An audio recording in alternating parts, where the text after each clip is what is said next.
হত্যা করেছেন, এদেশের হাজারো মানুষকে দেশ ত্যাগ করতে বাধ্য করেছেন, আপনি হাজারো মায়ের বুককে খালি করেছেন, আপনি হাজারো মাকে বিধবা করেছেন, আপনি হাজারো বাচ্চাদেরকে এতিম করেছেন,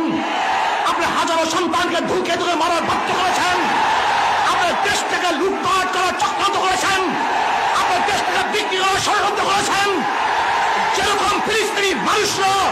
তাদের অধিকার বাঁচার জন্য, অধিকার আদায়ের জন্য জীবন উৎসর্গ